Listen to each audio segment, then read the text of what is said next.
There's a lot of spirits on this property. There's a lot.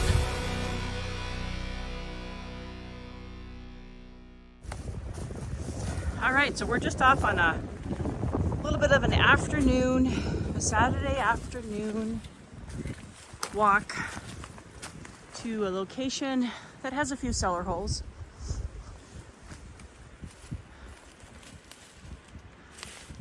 Am I heading up there? He always has me. This is, either we're hiking way into the woods, or like now we got this massive puddle to figure out how to get around without getting wet.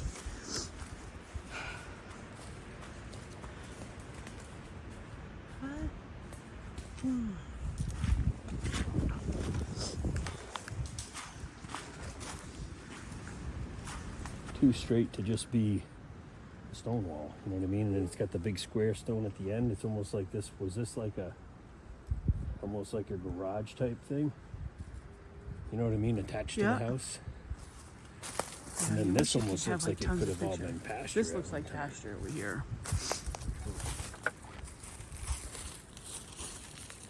Because you, like you said, and then you kind of come to these piles of rocks. There's the well, and then the pile of rocks.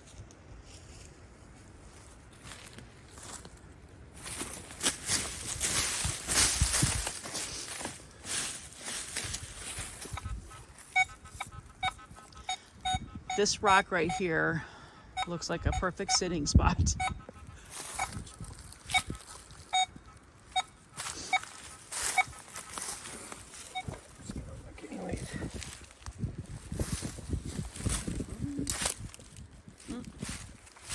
From the surface.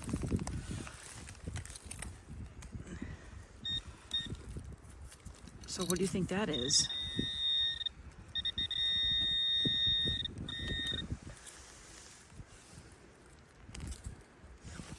A latch to something?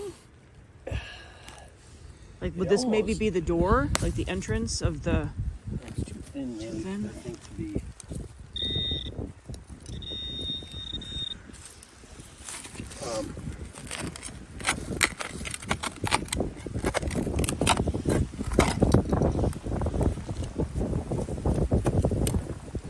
Boy, there's a lot of brick here.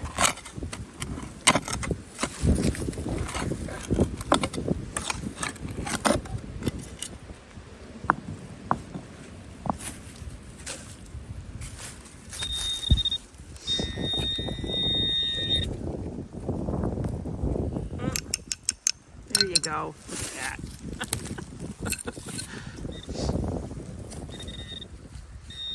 Rock shoe.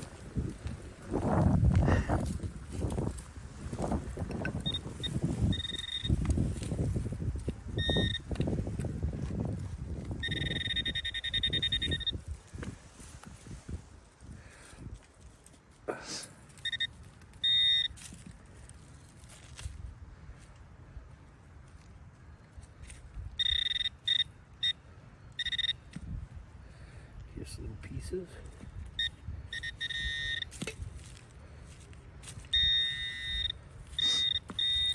Where'd it go? Nothing.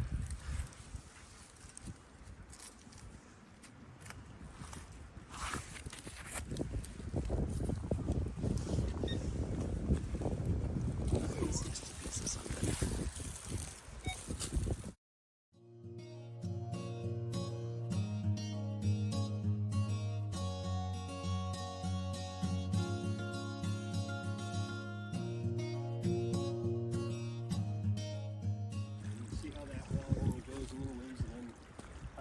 Yep. And then there's another wall right over there. So they must have had their land broken up into it. So what Steve was just saying is, to give you kind of a little bit of a reference, we were just up here. The cellar hole and stuff was back here. We're coming down. And the history of this piece of property, all this out here was a golf course. This was a piece of property that was really for, or where we're kind of heading was for the very elite people very wealthy people that used to come to this area from Boston, probably New York City, to vacation on the property that was known as Greystone. It's got a huge amount of history, and we are on the outskirts of that. We're actually on the road leading to that big, huge, massive lodge that sat on top of, I wouldn't call it a mountain, but a pretty, It's Nair Hill. Nair Hill. Spelled like N-A-H-O-R, something like that. Where the large lodge was. Yeah, it was crazy cool. Both of us. We can put a picture of it. Yeah, I'll add some details on it. We have an old postcard at home from back in the day when it was in operation. It was massive. It was really cool. And the people used to take the train into Hancock or to Bennington, and then they'd bring them over here. I think they had motor cars then, but they'd pick them up at the train depot, like in Bennington, and bring them over here for for their stay. It was only, of course, seeing pictures of it. It was quite massive. A glamorous place. So that's where we're kind of heading out towards that area.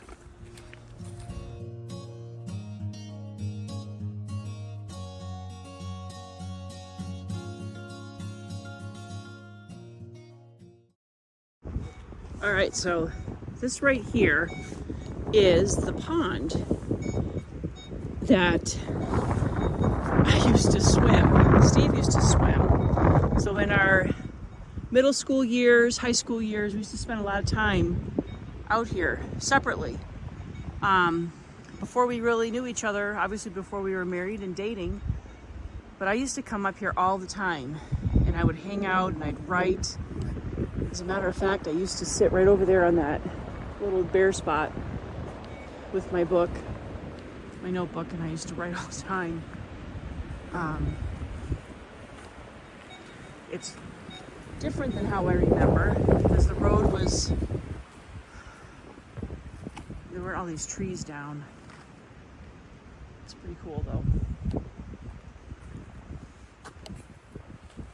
And Steve used to camp out right over there, checking out your old camp out area.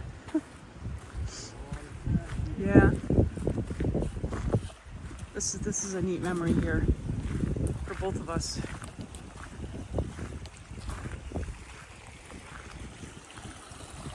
Kind of exploring some of our old play areas. You know, as a kid we used to play outside all the time. All the time. I used to hike out here. Steve used to hike out here and fish, and I used to hike out here and read and write and just have alone time.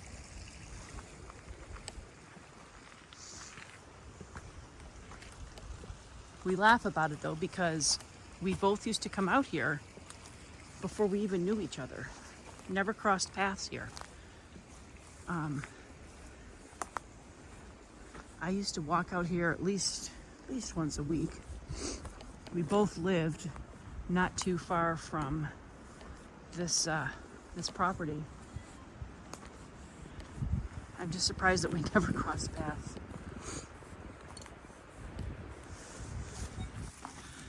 So that pond was part of, I'll call this the lodge, the Greystone Lodge.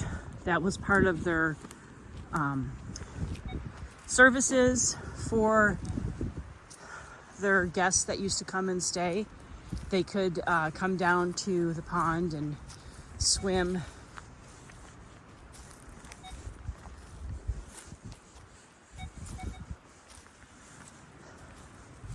So obviously this has become a party central right here. You can obviously tell, so we'll find a lot of trash.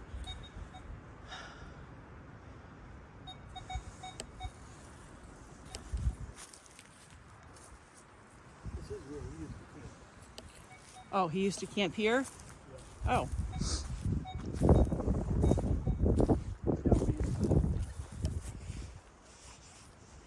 We used to come out here because it was flat and put our tents up. Yeah. Here's the back side of the pond right here.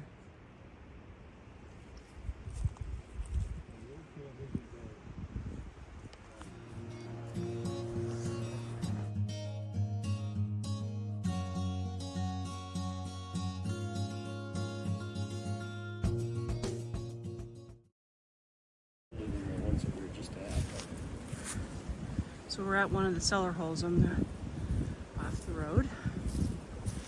An idea of what the road looked like. That's where we've been walking. And imagine the whole top of this was all open. Just land, not these trees.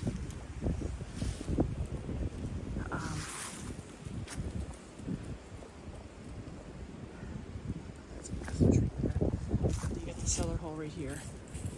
The actual lodge is continuing still. So this is just a cellar hole that's along the way. Oh, there's all kinds of stuff in it.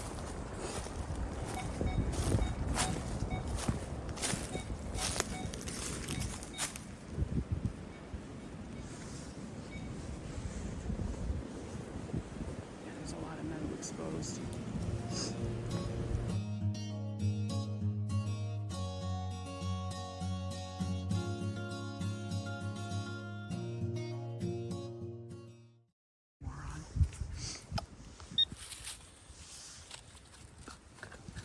Look at this knife. Oh, you.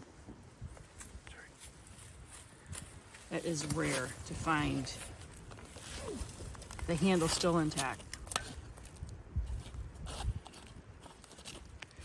For all this time. It's neat. It's pretty cool.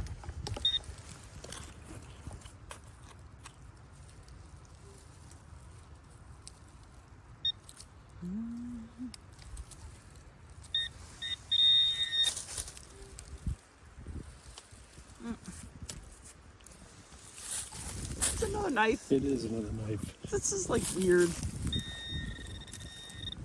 This is just weird. Mr. Goodell, are you following us or something? Leading us to your knives? Weird. Seemingly pile of, that's two that came out in the same scoop. That's pretty neat.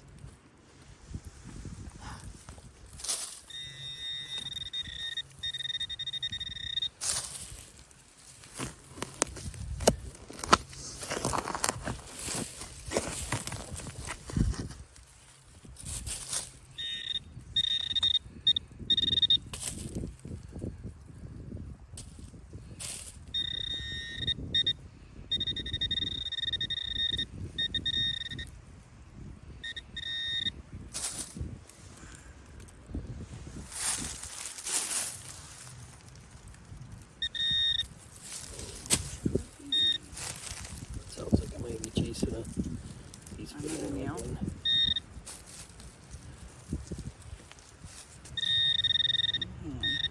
Oh, right there.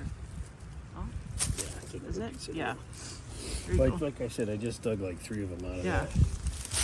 Looks Yeah, pretty I would neat, say though. it's another knife broken off. This one is. Are you serious? This is like weird. Another. So he's still at the same hole. This is a pocket knife. Yeah. That didn't come from Good Old Company. That did not come from Good Old Company. But Something with the is knife it a knife energy thing? around here today. Knives out. That's pretty good. That's a pretty nice one. They're weird. The reason why I'm saying that is just like I said, because I was on an Sure. investigation last night at the. Huh? Part of the piece could have been, it looks like the blade's broken. That piece that I found. Oh, it could have been part of the could be blade. part of the blade. Yep.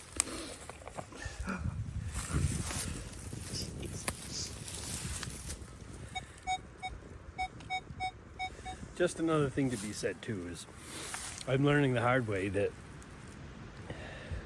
a lot of these sites, I figure because they're so close to a class 6 road, people have probably already done them a million Yeah. times. And And it just goes to show that people don't find everything. I mean, Yeah. not everybody would be excited about finding an old broken pocket knife, but I kind of look at it like a relic and try to think, Well, it is. you know, who used that pocket knife. And the one we found in another video was a really old one. And when you think of the fact you break your pocket knife if you don't have an extra one inside, you know, you might not be going to town for a while, and you probably used your pocket knife for everything during the course of a day. So it kind of makes you think about the importance of it. Yeah, put them in a conundrum. Look what I just found. This is so cool. Look at, oh my God, it's got a, oh, that is awesome. Look at that. That is really cool. I'm gonna have to take that home and try to put it together. That's amazing. So just imagine this is a piece of this person's life. Oh. I'm actually down in the cellar hole, and there's a whole bunch of pottery over here. Okay, I'm gonna try to gather some pieces. This person, their life, every day eating dinner on this plate.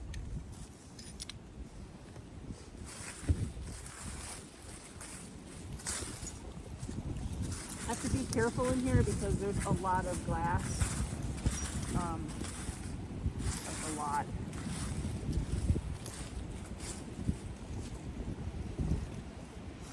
That looks like that was probably a piece of a mug. This is amazing.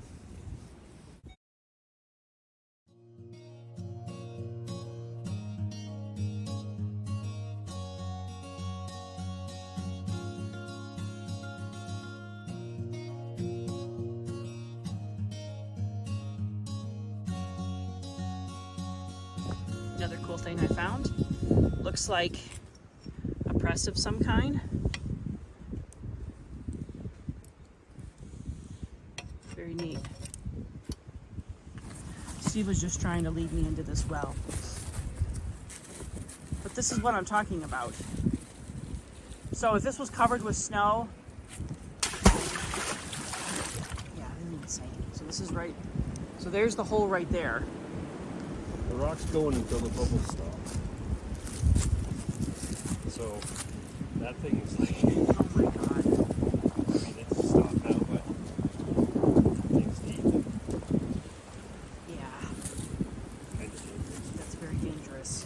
Okay, so I'm trekking around following Steve, and you guys don't laugh at me, but I'm like, you know, one of these days, I have a little bit of a fear that what happened to Karen? Oh, well, she fell in a well while metal detecting, because some of these wells are not like covered, and they're scary looking to me.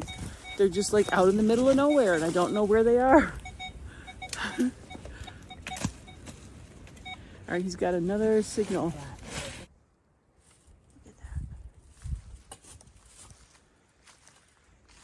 There's a whole chimney. You know, for such a grand chimney, it doesn't have a very big, you'd think that would be deep. There's potential too, that there's a family that lived in this house. I think at the time that it burned, even potentially, who I grew up with. There's potential that they could, I guess, by chance, see this video, and they would definitely recognize. Oh yeah, yeah. This is really cool. That was obviously a big picture window, So which again is kind of an odd place for. There actually is energy. This is a here. This is a big one here too. These would have probably been big windows, unless this was maybe like a porch. That's probably what it was. This was a door going out to the.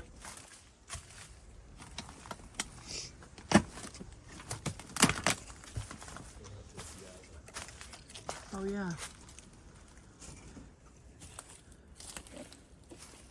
So I'm not feeling anybody here, but I'm feeling actually really like sick in this spot. Like I can actually feel, I feel very yucky. Like there's residual. There's a difference between spirit energy and residual energy, and this feels like residual energy. My ears are clogging up. Could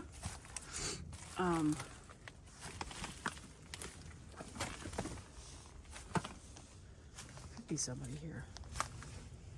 Whew, I feel like wicked dizzy.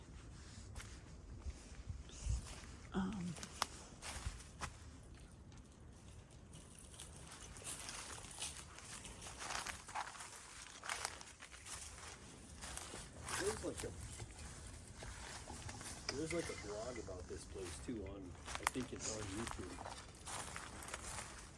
Where Mike will be able to get more information. So this kind of makes you wonder, was this all, well obviously the wood would have been gone. Like there probably would have been separation in rooms. Yeah.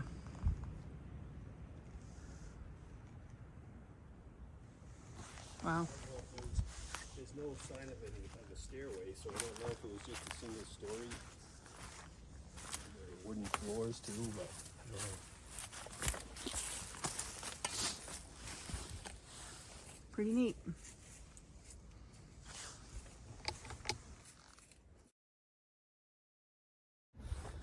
So I may have to come back here by myself because we kind of need to start getting out of here and heading back. But it does, I do feel there is somebody here. So there's a woman. She's kind of back in that area back there. She's very shy though. I can just see like the silhouette of her. I think that she would talk to me though. So I just told her that I will be coming back. Like we don't live very far from here, so I will come back and talk with her. It definitely feels like I said, in that area, a lot of ill feeling, sick feeling. Got really dizzy. Sometimes residual energy, it's hard to explain, but it's like the energy that you leave on, the energy that you leave behind. Sometimes, especially in places that had trauma, you can feel that still lingering. And then obviously there's energy from people. So Steve looks like he's got a signal. And I think that I probably will hike out here on a nice warm day and maybe have a conversation there.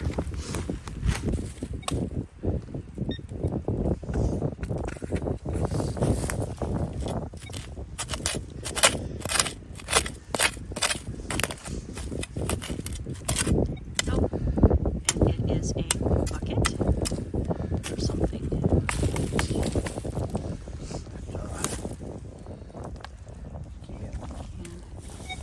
Okay, so this is interesting.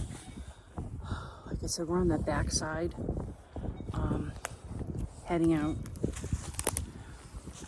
He's just kind of doing some signals while we're attempting to leave.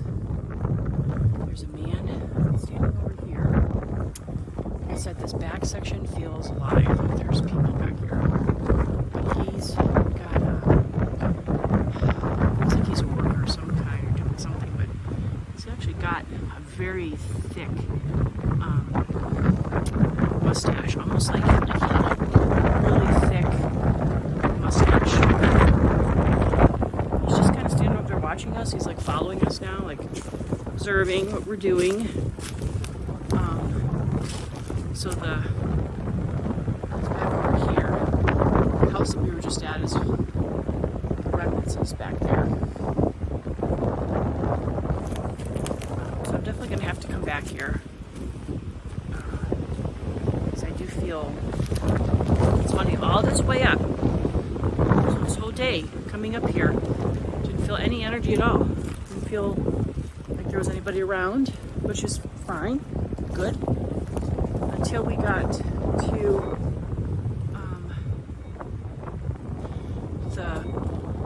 that house, remnants of that house, and then coming around the back side. Like there's just people back there. Some of it residual, like feeling the energy of what was here once before, but that man definitely is making himself known.